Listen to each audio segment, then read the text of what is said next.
ጤና ይስጥልኝ። ይህ ኢትዮ ዴስክ ነው። ሰላምታችን በያላችሁበት ይድረስ እያልን በዕለቱ የተሰሙ ዋና ዋና ጉዳዮችን ወደ እናንተ ይዘን ቀርበናል። ቻናላችንን ላይክ፣ ሼር እና ሰብስክራይብ ታደርጉ ዘንድ እየጋበዝን የዕለቱን ዜናዎች አበይት ነጥቦችን በማስቀደም አሁን እንጀምራለን። ሻቢያ ስለ ሶማሌላንድ ጉዳይ ግራ አጋቢ መግለጫ አውጥቷል። በአንጻሩ ኢትዮጵያ ስክነትን መርጣለች። ካቢኔው በበኩሉ የእስራኤል አቋምን ያጸደቀ ሲሆን የተባበሩት መንግስታት ድርጅት ዛሬ አስቸኳይ ስብሰባ ያደርጋል። በስፋት እንቃኘዋለን። በቅርብ ቀናት ውስጥ ወደ ኢትዮጵያ ድንበር ጦርነት እንደሚከፍቱ ጀነራሉ ይፋ አደረጉ። ኢትዮጵያ በቤንሻንጉል ጉሙዝ ለተቀናቃኝ የጦር ቤት ሰጥታለች በሚል ነው በአዲስ አበባ ግንባር ጦርነት ለመክፈት ዝግጅታቸውን እንደጨረሱ ይፋ ያደረጉት። በዝርዝር ታዳምጡታላችሁ።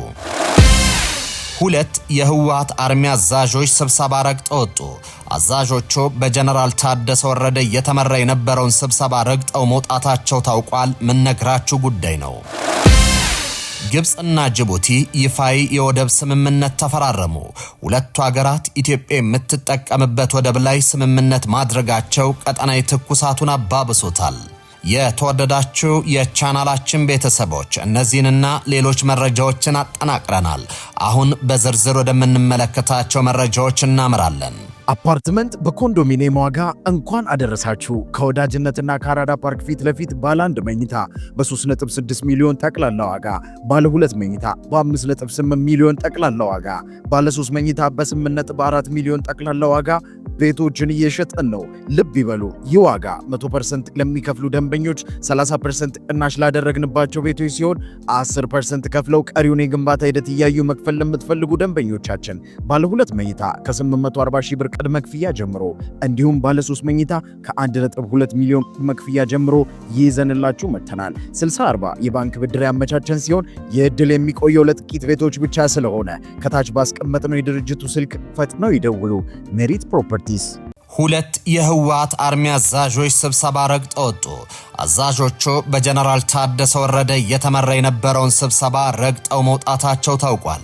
የአርሚ 11 እና አርሚ 13 አዛዦች የጀነራል ታደሰ ወረደን ስብሰባ ረግጠው መውጣታቸውን የተነገረው በጊዜ አስተዳደሩና በህወሓት ቡድን መካከል ያለው ልዩነት የመጨረሻ ደረጃ ደርሷል። የህወሓት ጉዳይ በጣም የሚያስገርም እንዲሁም የሚያሳዝን ሆኗል። አቶ ጌታቸው ረዳ አንፈልግም ታደሰ ወረደ ካልሆነ የዓለም መጨረሻ ይሆናል ሲል የነበሩ የህወሓት የፖለቲካና የታጣቂ አመራሮች በጀነራሉ ላይ ተነስተውበታል። የትግራይ ክልል ጊዜ አስተዳደር ፕሬዝዳንት ጀነራል ታደሰ ወረደ በታህሳስ 19 2018 ዓ.ም ከህወሓት ታጣቂ ቡድን የምዕራብ ግንባር የአርሚ አዛዦችና ሎጂስቲክስ አመራሮች ጋር በሽሬ ከተማ ስብሰባ አካሂደው ነበር። የስብሰባ በዋናነት ከቅርብ ጊዜ ወዲህ በጊዜ አስተዳደሩና በጽንፈኛው ቡድን መካከል እየታየ የሚገኙ ልዩነቶችን ለመድፈን ያሰበ ቢሆንም ልዩነቶች የበለጠ የሰፉበትና ከፍተኛ መካረር የተፈጠረበት መሆኑን ከታማኝ ምንጮች ማረጋገጥ ተችሏል። በተለይም የአርሚ 13 አዛዥ ጸጋይ ማርከስ እና የአርሚ 11 አዛዥ ፍስሐ ኪዳኑ ወርቅ አይኑ ጀነራል ታደሰ በስብሰባው ያቀረቡት ሐሳብን ባለመቀበል ስብሰባውን አቋርጠው የወጡ መሆናቸውን ማወቅ ተችሏል። እስካሁን ባሉ መረጃዎች ምንም እንኳን ስብሰባው ረግጠው የወጡት ሁለት የአርሚ አዛዦች ቢሆኑም ሌሎች ተጨማሪ ከፍተኛ የቡድን አመራሮች የፕሬዝደንቱን ሐሳብ ያለመቀበል አዝማሚያ እየታየባቸውና በቀጣይ ቀናትም ልዩነቱ ተባብሶ እንደሚቀጥልም ይስተዋላል። ከዚሁ ጋር በተያያዘ እነዚህ የአርሚ አዛዦች በፕሬዝደንቱ ላይ መፈንቅለ መንግስት ሊፈጽሙ ይችላሉ በሚል በመቀሌ ጥብቅ ቁጥጥር እየተደረገ እንደሚገኝ ለማወቅ ተችሏል። በቅርብ ቀናት ውስጥ ወደ ኢትዮጵያ ድንበር ጦርነት እንደሚከፍቱ ጀነራሉ ይፋ አደረጉ። ኢትዮጵያ በቤንሻንጉል ጉሙዝ ለተቀናቃኝ የጦር ቤት ሰጥታለች በሚል ነው በአዲስ ግንባር ጦርነት ለመክፈት ዝግጅታቸውን እንደጨረሱ ይፋ ያደረጉት። በኢትዮጵያ በኩል አቋርጦ የሚመጣውን የአርኤስኤፍ ጥቃት ለመመከት ዝግጅታችንን አጠናቀናል ሲል የሱዳን ጦር ኃይል አስታውቋል። አንድ ከፍተኛ የሱዳን ጦር መኮንን ለሱዳን ትሪቢዩን ጋዜጣ በሰጡት መግለጫ ተቀናቃኞች ፈጥኖ ደራሽ ኃይሉ አርኤስኤፍ ከኢትዮጵያ ተነስቶ ጥቃት ለመፈጸም ዝግጅት እያደረገ መሆኑን ገልጿል። ይህን ጥቃት መነሻውም ከኢትዮጵያ ድንበር አድርጎ በብሉ ናይል ግዛት ውስጥ በሚገኙ ኩምሩክና ጌሳን ከተሞች ላይ የሚደረግ ስለመሆኑ መረጃ የደረሳቸው መሆኑን የጠቀሱት መኮንኑ ለዚህ ጥቃት በቂ ዝግጅት ማድረጋቸውን አስታውቋል። እንደ ዘገባው በደቡብ ምስራቃዊ ሱዳን በሚገኘው ብሉ ናይል ግዛት ውስጥ ይንቀሳቀሱ የነበሩት የአርኤስኤፍ አጋሮች ታጣቂዎች ባለፈው ሐምሌ ወር መንግስት ከፍተኛ ጥቃት ተፈጽሞባቸው አካባቢውን ለቀው ለመሄድ ተገደው ነበር። እነዚህ ታጣቂዎች በአቅራቢያቸው ወደሚገኙት ኢትዮጵያና ደቡብ ሱዳን ውስጥ በመግባት ራሳቸውን ሲያደራጁ መቆየታቸውን የጦር መኮንኑ አስረድቷል። በኢትዮጵያ ውስጥ የተደራጁት እነዚህ ታጣቂዎች በሚቀጥሉት ሳምንታት ውስጥ የመልሶ ማጥቃት እርምጃ ለመውሰድ በዝግጅት ላይ እንደሚገኙም ገልጿል። መኮንኑ ለጋዜጣው በሰጡት ማብራሪያ የአርኤስኤፍና አጋሮቹ በኢትዮጵያ ውስጥ በቤንሻንጉል ጉሙዝ ክልል በአራት ቦታዎች ላይ ማሰልጠኛ ካምፕ የተፈቀደላቸው መሆኑን አስታውቋል። ቤንሻንጉል ጉሙዝ ክልል ከሱዳን ከብሉ ናይል ግዛት ጋር በድንበር እንደሚዋሰን የጠቀሱት መኮንኑ በተፈቀደላቸው ማሰልጠኛ ካምፕ ውስጥ የሚገኙት አርኤስኤፍ፣ አርኤስፒኤልኤም፣ የጄሶፍቱ ከአንጃ የኦቢድ ኦቡ ሻታል ታጣቂዎችና የኢትዮጵያና የደቡብ ሱዳን ቅጥረኛ ወታደሮች መሆናቸውን አስረድቷል። የነዚህ የጠቀሷቸው ታጣቂዎች ከፍተኛ አመራሮች በቤንሻንጉል ጉሙዝ ክልል ዋና ከተማ ሶሳ ውስጥ እንደሚገኙ ከመረጃ ምንጮቻችን ማረጋገጥ ችለናል ሲሉ ተናግሯል። መኮንኑ ጨምረውም የመረጃ ምንጮቻችን በቅርቡ ለነዚህ ታጣቂዎች የሚሆኑ ከፍተኛ መጠን ያላቸው ጦር መሳሪያዎችን ከዩናይትድ አረብ ኤምሬት ተጭነው በቤንሻንጉል ውስጥ በሚገኝ አየር ማረፊያ ውስጥ መራገፋቸውን ለማወቅ ችለናል ሲሉ ተናግረዋል። በኩምሩክና ጌሳን ከተሞች ለሚደረገው ማጥቃት የሚደረገው ዝግጅት አካል መሆኑንም አሳውቀዋል። ይህ በእንዲህ እንዳለ ከጥቂት ሳምንታት በፊት ከዚህ ጋር የሚመሳሰል መረጃ ለአልጄዝራ ቴሌቪዥን መሰራጨቱ መዘገቡ ይታወሳል። ይህን ዘገባ ተከትሎ አንድ ከፍተኛ የኢትዮጵያ ባለስልጣን ለአልጄዝራ በሰጡት መግለጫ በአሶሳ ለአርኤስኤፍ ማሰልጠኛ ካምፕ ተፈቅዶለታል የሚባለው መሰረተ ቢስ ነው ብለው ነበር። እንዲህ አይነቱ ሐሰተኛ መረጃ የሚሰራጨው በሁለቱ ሀገራት መካከል ግጭት ለማስነሳት ታስቦ መሆኑ መነገሩ አይዘነጋም። በተለይ ግብጽ በህዳሴው ግድብ ውጤት ማጣቷን ተከትሎ ከዚህ ባለፈ ደግሞ በቀይ ባህር ቀጠና ኢትዮጵያ የባህር ዳርቻዎችን ለመቆጣጠር የምታደርገውን ጥረት ለማደናቀፍ በግብጽ የተሸረበ ሴራ መሆኑን ተንታኞች እየተናገሩ ናቸው። ግብጽና ጅቡቲ ይፋ የወደብ ስምምነት ተፈራረሙ። ሁለቱ ሀገራት የምትጠቀምበት ወደብ ላይ ስምምነት ማድረጋቸውን ቀጠናዊ ትኩሳቱን አባብሶታል። ግብጽ የጅቡቲ ወደብን ለማልማት 3 ስምምነቶችን ተፈራርማለች። ግብጽ በአሰብና ጅቡቲ ወደቦችን ለማልማት ስምምነት ላይ መድረሷን በተመለከተ ባለፈው ሳምንት መዘገቡ ይታወሳል። ከኤርትራና ከጅቡቲ ጋር የተደረጉ እነዚህ ስምምነቶች በሚዲያ ሰፊ ሽፋን እንዳያገኙ መደረጋቸው መገለጹ አይዘነጋም። ይህ በእንዲህ እንዳለ የነዚህ ስምምነቶች አንዱ አካል የሆነው የፊርማ ስነ ስርዓትም በትናንትናው ዕለት በጅቡቲ ውስጥ መከናወኑን ለመረዳት ተችሏል። በትናንትናው ዕለት የግብጽ ባለስልጣናት ወደ ጅቡቲ በማቅናት 3 ስምምነቶችን ተፈራርመዋል። ስምምነቶቹን የፈረሙት የግብጽ ኢንዱስትሪና ትራንስፖርት ሚኒስትሩና ምክትል ጠቅላይ ሚኒስትሩ ካሚል አልዋዚር በጅቡቲ ወደቦችና ነፃ ዞን ባለስልጣናት ጉብኝት ባደረጉበት ወቅት ነው። የመጀመሪያው ስምምነት በጅቡቲ ወደብ ላይ ዘርፈ ብዙ አገልግሎትን የሚሰጥ ትልቅ የኮንቴነር ተርሚናል መገንባት ነው የሚል ነው። ይህ ተርሚናል አዲስ የሚገነባ ሲሆን በስምምነቱ መሰረት በሽርክና የሚተዳደር ይሆናል። ከስፍራው እንደወጣው መረጃ ከሆነ ሽርክናው ደግሞ በግብጽ መንግስት ስር በሚተዳደረው ማሪታይም ላንድ ከትራንስፖርት ኩባንያና በጅቡቲ መንግስት ባለቤትነት ስር በሆነው ግሬት ሆርን ኢንቨስትመንት አማካኝነት እንደሚሆን ሰነዱ ያሳያል።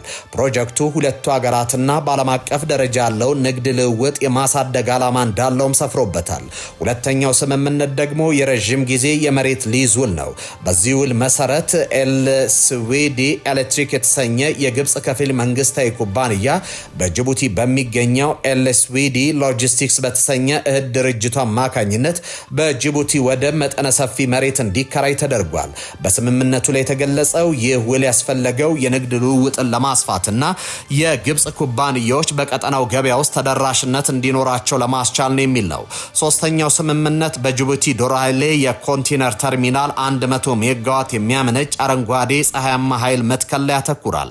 የኃይል ማመንጫው የግብጽ መንግስታዊ ኩባንያ እንዲያሰራው ስምምነት ላይ የተደረሰ ሲሆን ዋነኛው ዓላማው ደግሞ ለወደብ ክሬኖች ከባድ መሳሪያዎችን ዘላቂነት ያለው ታዳሽ ኃይል ማመንጨት የሚል ነው። በሁለቱ ሀገራት መካከል ከቅርብ ወራት ወዲህ ያደገ የመጣውን የንግድ ትብብር መሰረት በማድረግ የጅቡቲ ወደብና ነፃ ቀጠና አስተዳደር ባለስልጣናት በአጠቃላይ 150,000 ካሬ ሜትር ቦታ ላይ ለግብጽ ኩባንያ እንደሚያመቻችም ስምምነቱ ያስረዳል። የግብጹ የኢንዱስትሪና ትራንስፖርት ሚኒስትር ምክትል ጠቅላይ ሚኒስትር ካሚል አልዋንዚር ይህንን ስምምነት ለመፈረም ወደ ጅቡቲ ተጉዟል። ከተለያዩ ባለስልጣናትና የግብጽ ባለሀብቶች ጋር በመሆን ነው። አልዋዚር በዚህ ጉብኝታቸው በጅቡቲ አርታ ክልል ኦማር ካጅ የተሰኘ ቦታ በግብጾች የተሰራውን 1.2 ሜጋዋት የሚያመነጭ የፀሐይ ማመንጫ መርቀዋል። ግብጽ በቀጣይ በጅቡቲ ውስጥ የመንገድ ግንባታን ጨምሮ በሌሎች የወደብ ልማት ስራዎች ላይ የመሰማራት እቅድ እንዳላትም አስታውቋል። ይህ በእንዲህ እንዳለ ባለፈው ሳምንት ዘናሽናል ጋዜጣ እንደዘገበው ግብጽ የአፍሪካ ቀንድ አካል ከሆኑ ከኤርትራ ከጅቡቲ ጋር ወደቦችን ለመገንባት ስምምነት ለማድረግ የወሰነችው በአባይ ወንዝ ጉዳይ በገባችበት ውዝግብ በኢትዮጵያ ላይ ያካሄደች ያለችው ጫና አንዱ አካል ነው ተብሏል። ሻቢያ ለሶማሌላንድ ጉዳይ ግራ አጋቢ መግለጫ አውጥቷል። በአንጻሩ ኢትዮጵያ ስክነትን መርጣለች። ካቢኔው በበኩሉ የእስራኤልን አቋም ያጸደቀ ሲሆን የተባበሩት መንግስታት ድርጅት አስቸኳይ ስብሰባ ያደርጋል። በሶማሌላንድ ጉዳይ ለቀናት ዝምታ መርጦ የነበረው የኤርትራ አገዛዝ የእስራኤልን ውሳኔ በመቃወም መግለጫ አውጥቷል። የአገሪቱ ማስታወቂያ ሚኒስትር በጉዳዩ ላይ ሾላ በድፍን የሆነ ግልጽ ያልሆነ አጭር መግለጫ አሰራጭቷል። የቴል አቪቭ ውሳኔ ቀጠናውን ቀውስ ውስጥ ሊከት የሚችል ነው በማለት የግብፅን ሀሳብ ተጋርቷል። ቀጥሎም የተባበሩት መንግስታት ድርጅት ይህን ጉዳይ ከቻይናና ታይዋን ሁኔታ ጋር አያይዞ እንዲመለከትም ጠይቋል። የኤርትራ ማስታወቂያ ሚኒስቴር በለቀቀው አጭር መግለጫ ተውኔቱ ሚስጥር አይደለም ሲብላል የቆየ እንጂ ብሎ አደገኛ ቀጠናዊና ዓለም አቀፋዊ ቀውስ መረበሽን ይዞ ይመጣል ሲል አስጠንቅቋል። የማስታወቂያ ሚኒስትሩ የማነ ገብረ መስቀል የመንግስታቸው መግለጫ በኤክስ ገጻቸው አጋርተው የጸጥታ ምክር ቤት አባላት የማያሻማ ምላሽ ሊሰጡ እንደሚገባ አስምረውበታል። መግለጫው በተለይ ከታይዋን ጉዳይ ጋር በተያያዘ ያለውን ጉዳይ ከግምት በማስገባት ቻይና ትልቅ ኃላፊነት ልትወጣ እንደሚገባ ገልጿል። ከኢትዮጵያ መንግስት ጋር መቃቃር ውስጥ የገባው የፕሬዝዳንት ኢሳያስ አፈወርቂ አገዛዝ ከሶማሊያና ግብጽ ጋር ልዩ ትብብር ማዕቀፍ ስምምነት እንደደረሰም ይታወሳል። በእስራኤል ውሳኔ እስካሁን ኢትዮጵያ ዝምታ መርጣለች። ከደርግ ዘመነ መንግስት አንስቶ ሶማሌላንድ አገር እንድትሆን ጥረት ስታደርግ የነበረችው ኢትዮጵያ ጉዳዩን በዝምታ መመልከቷ በበጎ እንደሚታይ የፖለቲካ ተንታኞች አስገንዝበዋል። ተንታኞች በአስተያየታቸው ኢትዮጵያ ሌሎች የአፍሪካ ሀገራት እውቅና እስኪሰጡ መጠበቅ አለባት። እስካሁን ጉዳዩን በዝምታ መመልከቷ በበጎ የሚታይ ነው። ተቃውሞ ድጋፍም ሳታሳይ ጊዜ መጠበቅ አለባት በማለት እየተናገሩ ነው።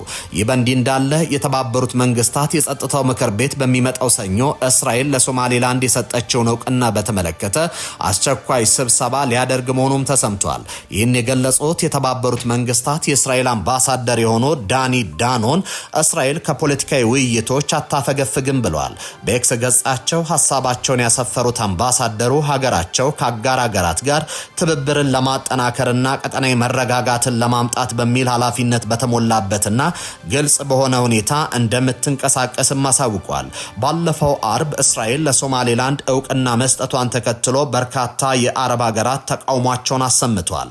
እስራኤል ለሶማሌላንድ ይፋ እውቅና የሰጠችው የመጀመሪያ ሀገር ናት።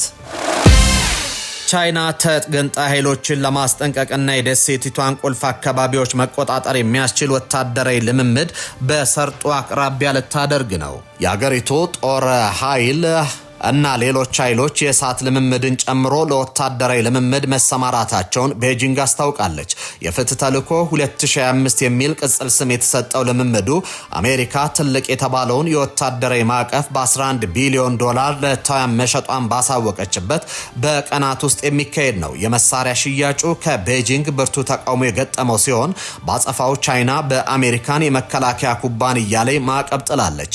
ታይዋን በዚህ ዓመት የመከላከያ ኃይሏን ማጠናከሯ የግዛቷ አካል አድርጋ የምታያ ቤጂንግን አስቆጥቷል። የታይዋን ፕሬዝዳንታዊ ጽሕፈት ቤት የቻይናን ወታደራዊ ልምምድ ዓለም አቀፋዊ ባህልን የሚጥስ ነው በሚል ተችቷል። የታይዋን መከላከያ ሚኒስቴር ሰኞ ጠዋት የቻይናን የጦር አውሮፕላኖችና መርከቦችን በታይዋን አካባቢ መመልከቱን ገልጾ የአገሪቱ ጦርና የሚሳኤል ስርዓት ሁኔታ እንዲቃኝ መመደቡንም አስታውቋል። ኃይሉ ታይዋንንና ህዝቦቿን ለመከላከል በከፍተኛ መጠንቀቅ ላይ እንደሚገኝ ሚኒስትሩ ገልጿል። የታይዋን ሰርጥ አካባቢ ላይ የተመደበው የቻይና ምስራቃዊ ህዝብ በዊቦ የትስስር ገጽ መጪውን ወታደራዊ ልምምድ የፍትህ ጋሻ ሲል ጠርቶታል። ለመገንጠል እያሴሩ ያሉ ሁሉ ጋሻው ሲያገኛቸው ይመነጠራሉ ሲል አጋርቷል። የመጀመሪያው ወታደራዊ ልምምድ መጀመሩን ያስታወቀው የቻይና መከላከያ ሚኒስቴር ዋናውን ልምምድ ማክሰኞ እንደሚያደርግም ጠቁሟል። ቻይና ለረጅም ዓመታት ከታይዋን ጋር ሰላማዊ ውህደት ስትወተውት የቆየ ሲሆን የደሴቲቷ መገንጠል ግን ሰላማዊ ባልሆነ መንገድ የሚያስቆም ህግ የላትም። ቤጂንግ የታይዋንን ፕሬዝዳንት ሊ አቺንግቲ የታይዋን ነጻነትን እየመሩ ነው በሚል ትከሳለች። የታይዋን ፕሬዝዳንት ታይዋንን ወትሮውንም ሉዓላዊ ሀገር ናት በማለት ነጻነቷን በይፋ ማወጅ አይጠበቅባትም ባይ ናቸው። እሁድ ዕለት ፕሬዝዳንት ሊ በአገር ውስጥ የቴሌቪዥን ጣቢያዎች ባሰራጩት ቃለ ምልልስ ቻይና ወረራ እንድትፈጽም ፕሬዝዳንቱ አክለው አስተዳደራቸውና አሁን ሁኔታውን ለማስቀጠል ቁርጠኛና ቻይናን እንደማይተናኮስ ገልጸው ሰላም በእውነተኛ ጥንካሬ ላይ የወደቀ ነው ብለዋል። የህዝብ አስተያየቶች እንደሚጠቁሙት አብዛኛው የታይዋን ዜጋ ሁኔታዎች ባሉበት እንዲቀጥሉ የሚሻ ሲሆን ይህም ማለት ከቻይና ጋር መዋሃድም ሆነ ነጻነታቸውን በይፋ ማወጅ አይፈልጉም። አፓርትመንት በኮንዶሚኒየም ዋጋ እንኳን አደረሳችሁ። ከወዳጅነትና ከአራዳ ፓርክ ፊት ለፊት ባለ 1 መኝታ በ3.6 ሚሊዮን ጠቅላላ ዋጋ፣ ባለ 2 መኝታ በ5.8 ሚሊዮን ጠቅላላ ዋጋ፣ ባለ 3 መኝታ በ8.4 ሚሊዮን ጠቅላላ ዋጋ ቤቶችን እየሸጠን ነው። ልብ ይበሉ፣ ይህ ዋጋ 100% ለሚከፍሉ ደንበኞች 30% ቅናሽ ላደረግንባቸው ቤቶች ሲሆን 10% ከፍለው ቀሪውን የግንባታ ሂደት እያዩ መክፈል ለምትፈልጉ ደንበኞቻችን ባለ 2 መኝታ ከ840 ሺህ ብር ቅድመ ክፍያ ጀምሮ እንዲሁም ባለ 3 መኝታ ከ1.2 ሚሊዮን ቅድመ ክፍያ ጀምሮ ይዘንላችሁ መጥተናል። 60/40 የባንክ ብድር ያመቻቸን ሲሆን የዕድል የሚቆየው ለጥቂት ቤቶች ብቻ ስለሆነ ከታች ባስቀመጥነው የድርጅቱ ስልክ ፈጥነው ይደውሉ። ሜሪት ፕሮፐርቲስ። የተወደዳችሁ ተመልካቾቻችን ለሰዓቱ የያዝናቸው ዜናዎች እኚህን ይመስሉ ነበረ። በያላችሁበት ሰናይ ጊዜ ይሁንላችሁ።